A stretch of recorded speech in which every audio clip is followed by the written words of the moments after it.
So fellas, last night we had UFC Baku, and these are the fights to make after UFC Baku. I'm going to be matchmaking every winner from the prelims and every winner and loser from the main card. I've got the timestamps on screen, and we'll go in there with the first winner from the prelims. Mo Usman beats Hamdi Abdelwahab. I think for Mo Usman, a fight that could be next in the heavyweight division could be another guy that fought in this card, Rizvan Kuniev versus Mo Usman. Now obviously Rizvan Kuniev just lost to Curtis Blades, and a lot of people are saying it was a robbery. It might make the argument that, you know, give Rizvan Kuniev somebody in the top 10, top 15, but let's remember this guy didn't really deserve Curtis Blades in the first place. Steroid cheat from PFL, gets Curtis Blades in his debut. Yes, he performed and he should stay in the UFC and he shouldn't get cut or anything, but I think he should earn his shot. Go and beat Mo Usman. If you can go out there and beat Mo Usman, who's, what, 3-2 in the UFC now, 4-2 in the UFC, then you can get somebody in the top 15. I think you do Rizvan Kuniev versus Muhammad Usman. Winner gets somebody in the top 15. If Kuniev can beat Usman, give him someone in the top 10. I think that makes sense. You have to earn your shot. Even though you arguably beat Curtis Blades, who's in the top 5, I think the fact that you got that massive opportunity in the first place is a blessing, and if you want to keep getting these opportunities, earn them. Beat Mo Usman, and you should do it pretty comfortably. After that performance against Curtis Blades,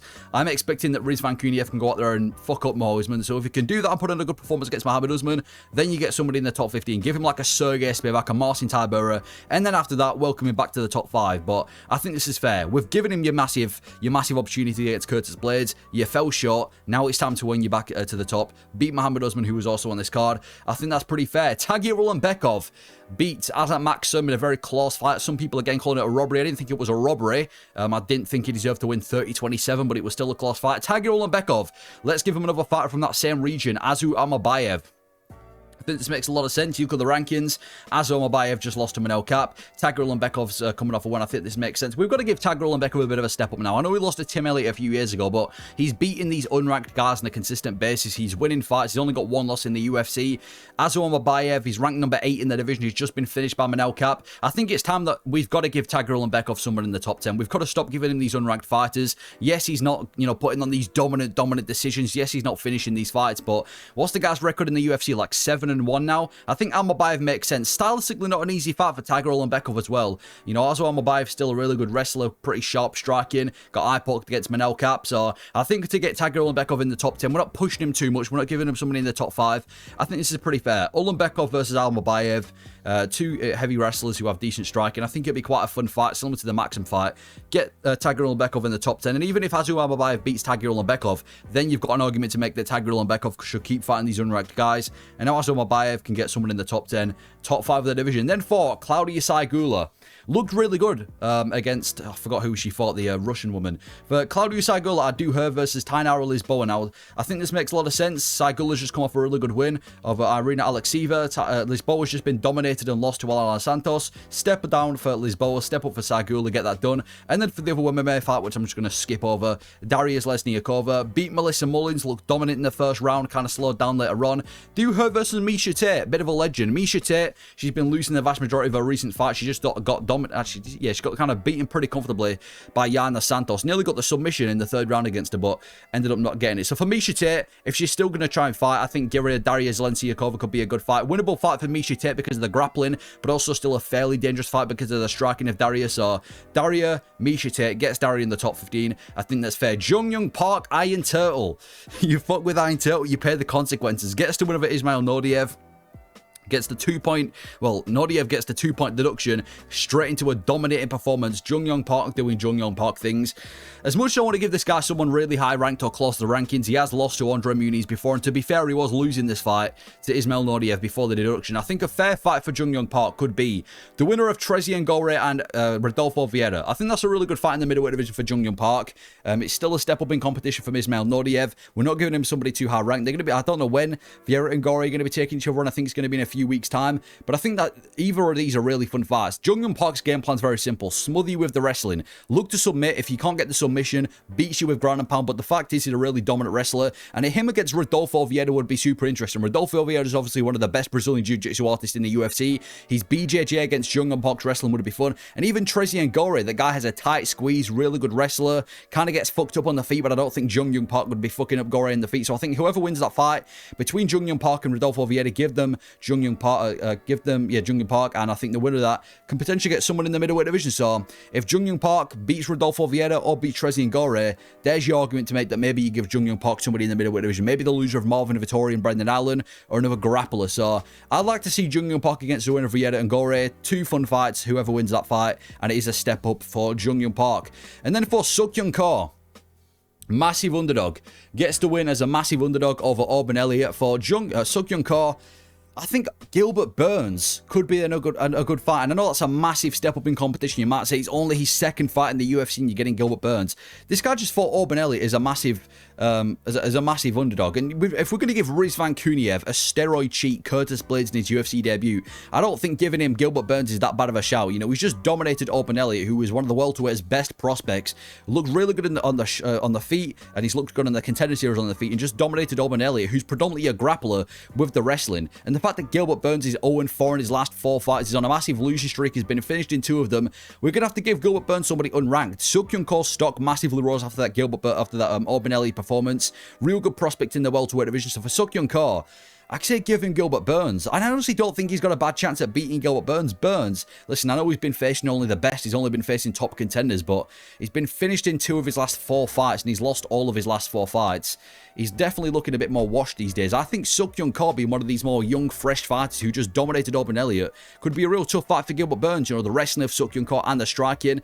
I'll definitely favour Gilbert Burns to win this fight, so I think it makes a lot of sense. If Suk-Yun Ko wins, he's had a fast track to the top 10, and it's a new guy in the welterweight division, which is kind of what we need, because there isn't really any prospects in the welterweight division. And for Gilbert Burns, he's back in the winning column against Suk-Yun Ko if he can beat him, and then we could start talking about Gilbert Burns against ranked fighters again. So I know this is quite a big step up in competition, but I think he's deserved it. Dominating Auburn Elliott like that, who was one of welterweight's best prospects, give him Gilbert Burns, one of the biggest losing streaks right now in the welterweight division. I think that's a fair fight to make. Suk-Yun Ko, Gilbert Burns. And then for Bogdan Grad, the first loser of the main card. For Bogdan Grad, I think Yadier Del Valle makes a little bit of sense. Yadier Del Valle just looked really good in his UFC debut against Conor Matthews, even though it was a bit of an easy fight. And Bogdan Grad's 1-1 in the UFC. I think it just makes sense. Yadier Del Valle getting a step up in competition, Bogdan Grad getting a step down. And I'd actually be quite interested in the match as well, because Yadier Del Valle just seemed to be predominantly a bit of a grappler, a bit of a crazy, unorthodox striker, but has a decent BJJ base. Bogdan Grad's style is kind of just a smother wrestle. So I think for Del Valle, give him a step up against Bogdan Grad. I think it just kind of makes sense. 2 grapplers, 2 guys.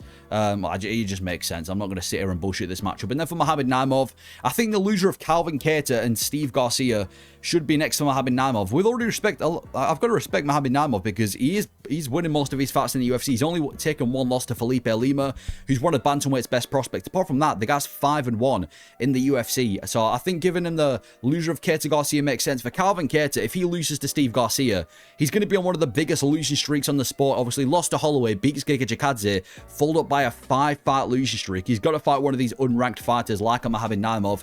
And for Steve Garcia, he's riding a winning streak. He's on quite the opposite, but I think if he loses to his first ranked opposition in Calvin Kattar, a chance to get somebody in the top 15 between Steve Garcia and Mohamed Naimov makes sense. And I think it would be interesting, because if Calvin Kattar does get finished by Steve Garcia, I do feel bad for Calvin Kattar in the sense that apart from Aljamain Sterling, who's one of the best wrestlers in this division, he's only really been facing strikers. So I think Kattar getting a fresh matchup in Mohamed Naimov, who's predominantly a grappler, could make sense. And for Steve Garcia, if he loses to Calvin Kattar, maybe he's not ready for the top 15 just yet.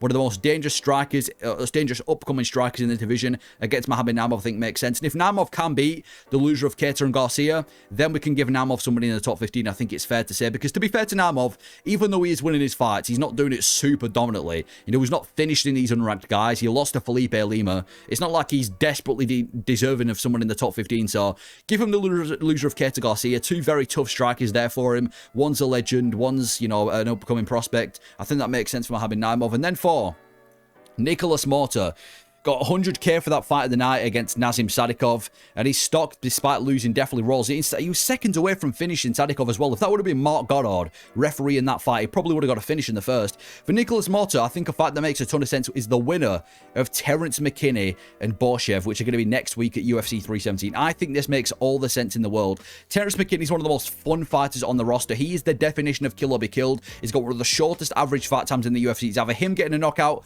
or it's him getting knocked out. And Borshev's Borshev's another dangerous striker as well. Might not be the most technical striker, but just kind of swings for the fences. And after that performance, Nicholas Motta's boxing, we knew it before the fight. One of the funner guys, unranked at 155, KO ability on the feet, another kill or be killed fighter. This makes ultimate sense. And it also makes sense with the time frame as well. You know, they're both fighting 1 week apart. Let's say Terence McKinney knocks out Borshev. Both him and Nicholas Motta have both fought in the same 1 week time frame. It makes sense to book that fight maybe later on this year in September or October.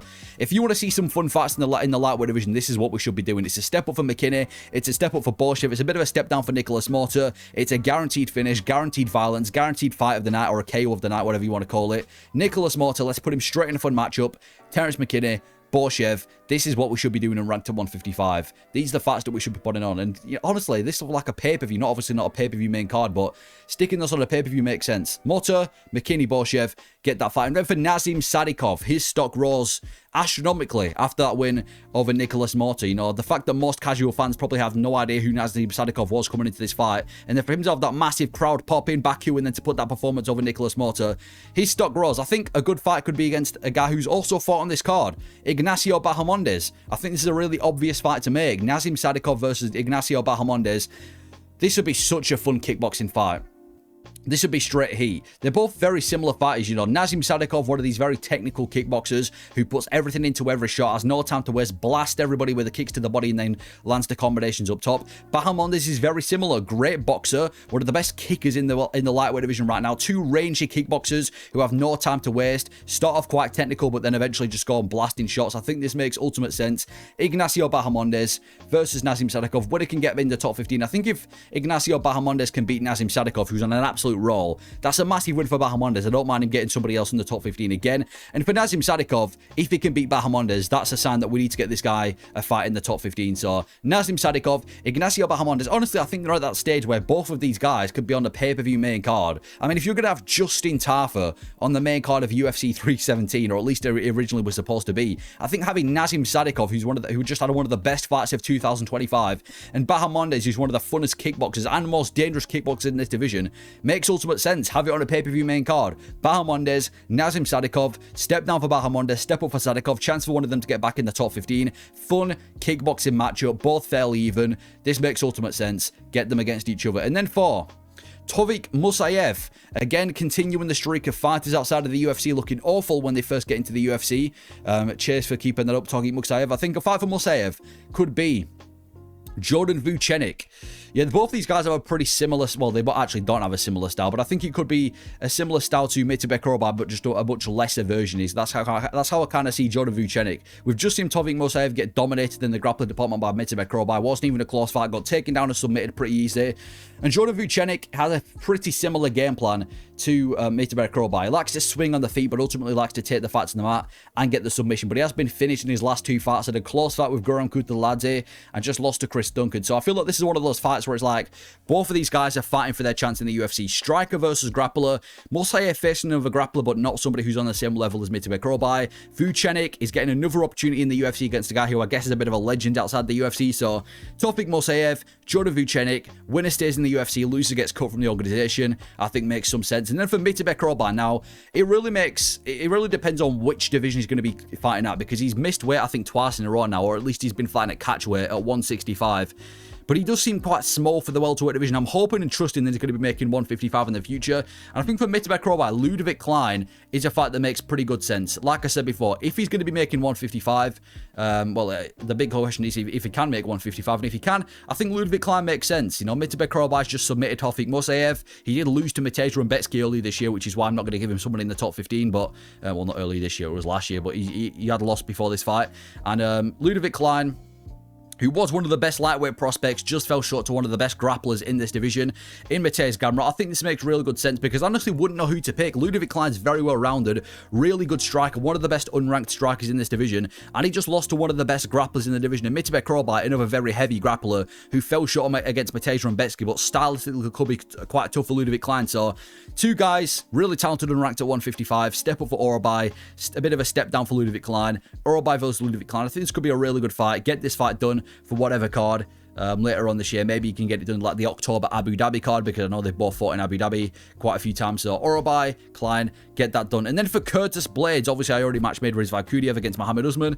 Curtis Blades, I would do him against Alexander Volkov. Now, I'm not sure if I really want to stick with this matchup. I've got a video coming out in a few days again about the heavyweight division now that John Jones has retired, because there's a bit of a mess now in the heavyweight division now that Jones is gone. But I think Blades versus Volkov off the top of my dome is the fact that I like the sound of. If you look at the top 5 of the heavyweight division, it's obviously not going to be Aspinall, because he's just fought Aspinall, and Cyril Garn's probably going to be getting the next fight against Tom Aspinall. Pavlovich is booked against Waldo Cortez Acosta, and he's already finished Curtis Blades.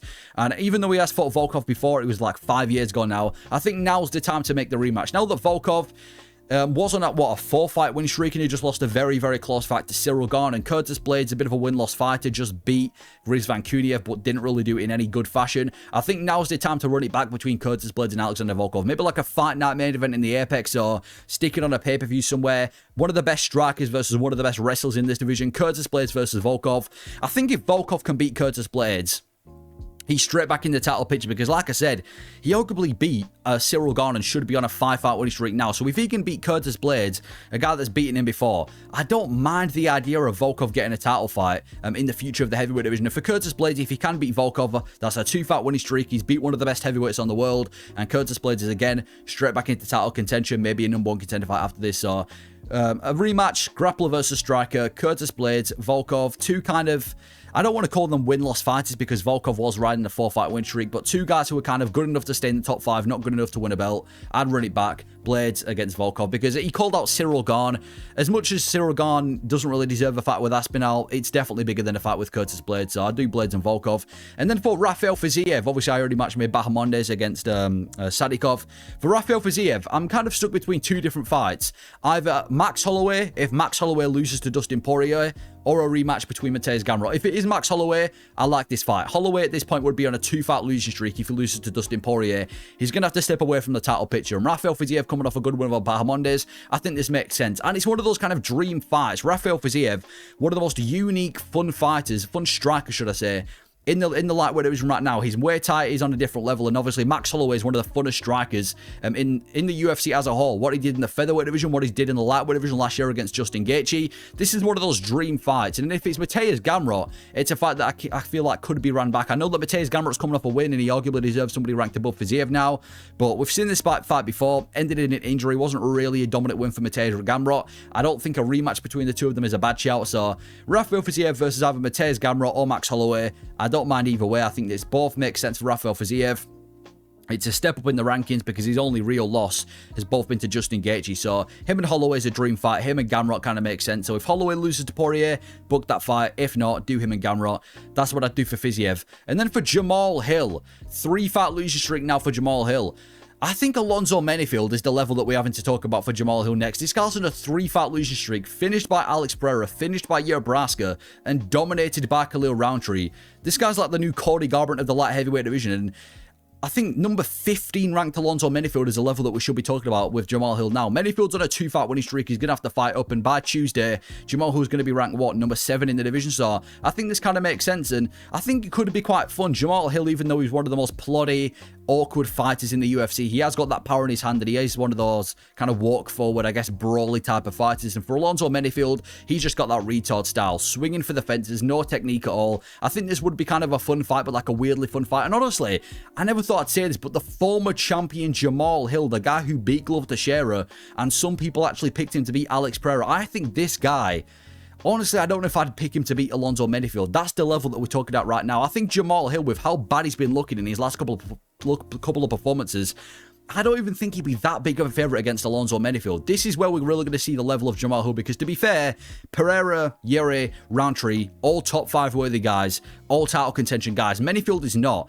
If Jamahal Hill struggles or barely gets past Alonzo Menifield, that really shows us how shit Jamahal is. But if he goes out there and dominates Alonzo Menifield, then it shows us that, okay, maybe Jamahal Hill's still top 10 worthy. Maybe he's at a similar level to like Jan Blachowicz. Maybe that's what we're talking about with Jamahal Hill. So I think give him a big step down. Pay-per-view prelims, him against Alonzo Menifield. To go from Alex Pereira, by the way, UFC 300 in the main event, to Alonzo Menifield in just less than a year is a monumental fall-off. But anyway, Hill, Menifield, get that done. And then for Khalil Rountree, I think a fight that would feed, this would feed families generationally, is him versus Yuri Prochazka.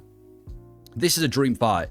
This is a fight that I fought off for a long time, and I think now's the time to make it. I think for the light heavyweight division as a whole, if we're going to be seeing Ankalaev and Alex rematch, maybe at Abu Dhabi in October, whatever, I think maybe you do Yuri versus Rountree as the official #1 contender fight when he gets back in the title, or when he gets a title fight.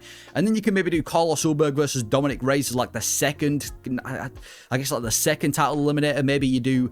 The way I see it, okay, maybe by December 2025, by the end of this year, maybe let's say Ankalaev's beat Pereira and Rountree's beat Yuri. Then you've got Ankalaev versus Rountree as the next title fight in the light heavyweight division. And if Carlos Ulberg can beat Dominic Reyes, Ulberg's the backup, he's next in line. That's the way I see it. And I just think this would be such a fun fight. Rountree is like one of the best strikers, or one of the more unique strikers in the light heavyweight division right now. His Muay Thai's on a different level, blasting people, just beat the crap out of Jamahal Hill and put up a decent fight against Alex Pereira. Undoubtedly one of the best strikers. And for Yuri Prochazka, again, one of the more unorthodox, weird, but effective strikers who'd also just dominated Jamahal Hill and got him out of there as well. Him versus Yuri Prochazka, I have no idea how this would go, but it's a fight that interests me a lot. I think it'll be an absolute banger of a fight. Honestly, this might be a bit of a shout, but like a co-main event of a pay-per-view, 5 rounds. Yuri versus Rountree is not a bad shout. #1 contender fight in the light heavyweight division. I want this fight. So, Yuri, Rountree, get that fight done. But those are the fights I make after UFC Baku. A fight that I thought was pretty poor, but there were some good performances, some good fights to make after this. Let me know your thoughts on these fights if you agree, disagree. Thank you for watching.